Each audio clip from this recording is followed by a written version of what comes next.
Hey, my name's Kate. You may know me from some bands called The Loneliers or Mosey Jones as the drummer. I also play guitar in another band, but we're not going to talk about that right now. Anyways, this is my rig rundown. So for today's rig, I'm going to be showing off my tour kit. Half because I'm very proud of it, and half because generally as a drummer I'm playing whatever kit there is on the stage already. And when I'm playing in the studio, I'm playing this old kit, this old Ludwig kit over here.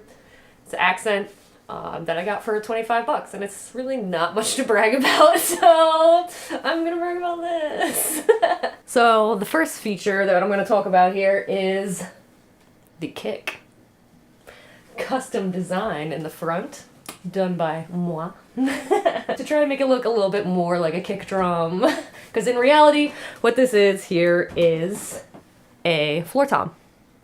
So what we did here is we had the floor tom from this Ludwig kit behind me that I spoke of earlier, and I got the Pearl Jungle Jig conversion kit, which comes with two legs that you post through the leg holes that are just like bent, so it's kind of like a kick, as well as a bar feature on the bottom that has a connection piece to the pedal in the back. One thing I'll mention about this kick drum setup is that you definitely want to pack in a sweatshirt or something in here, because a floor tom really doesn't sound good as a kick drum.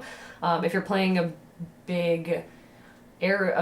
large area, you may find that less sweatshirt in there is better. It gives you a bigger sound, but it is going to sound very like boom, boom, boom, boom, like. It sounds worse than that on the other side, honestly.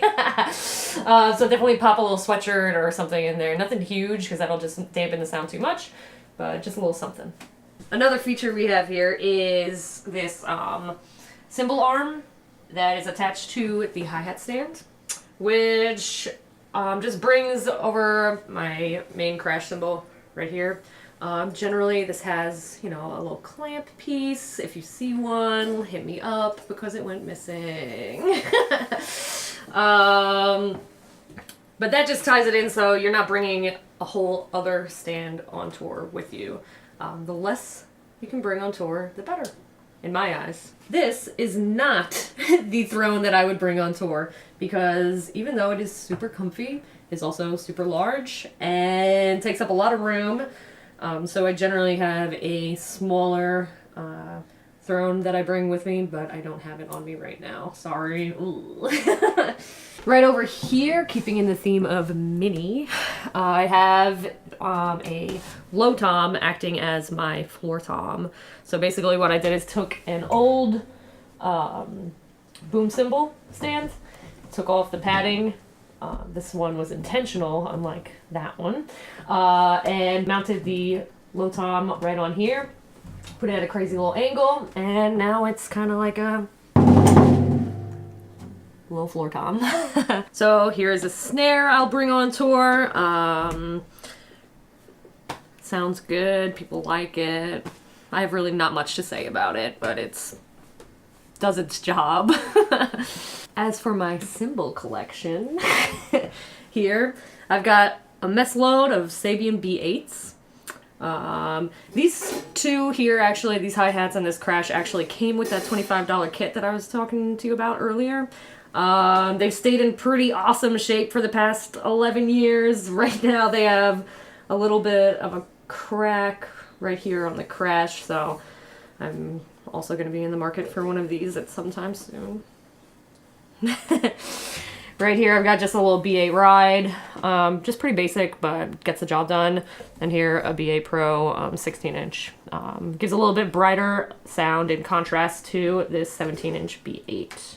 Check out these additional features. So here, if you really wanted a high tom, you could just mount one onto an extra snare stand if you had it. And this here is the snare that I will generally bring if I can. It's a cute little firecracker. It's got some cute sound, and people will always be astonished and say they've never seen a snare so small before. The only reason I don't generally bring this on tour with me, though, is because I'll generally be touring with another band and we'll share a snare, and the other drummer will be like, hell no, I'm not playing on that. So if I'm ever touring as the only drummer, I'll bring this, but otherwise, I gotta have some empathy.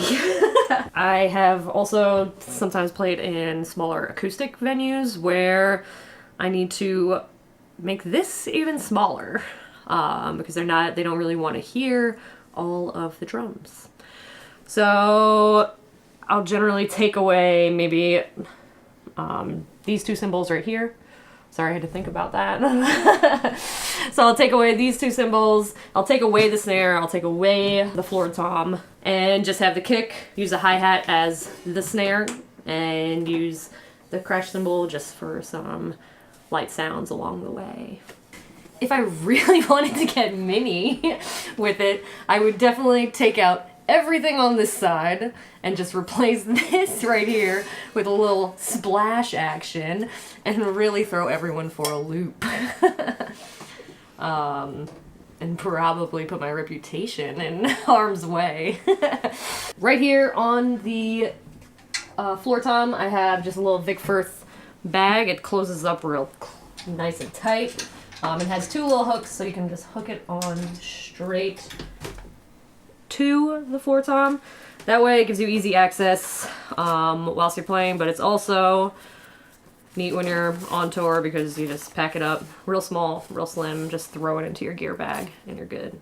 So when everything's going into the bus, show's over, time to pack up.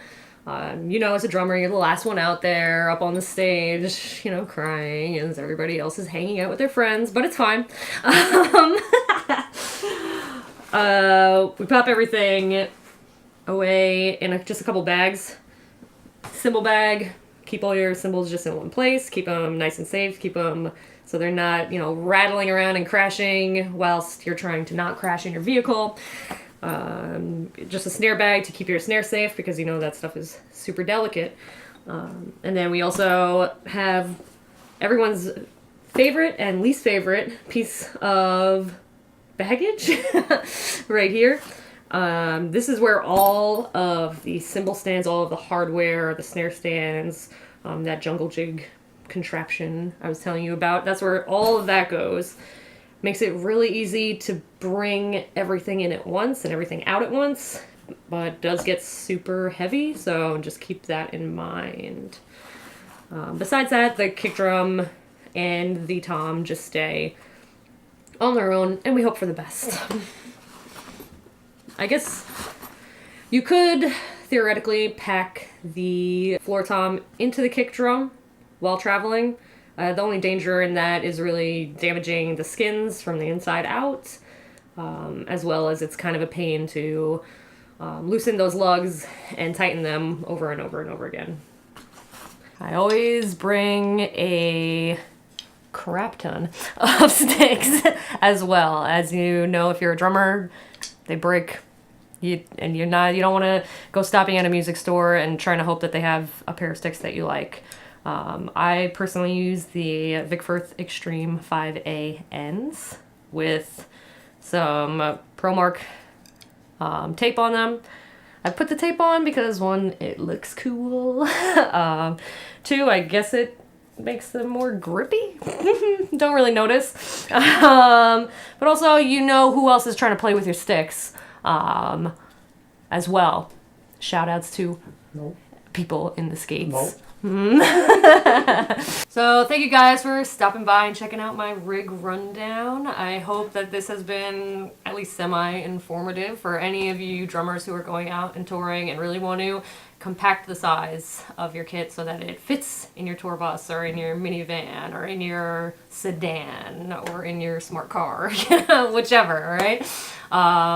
Have an awesome rest of the day. Please like, subscribe, And check out the rest of the videos we have on this page. Thanks.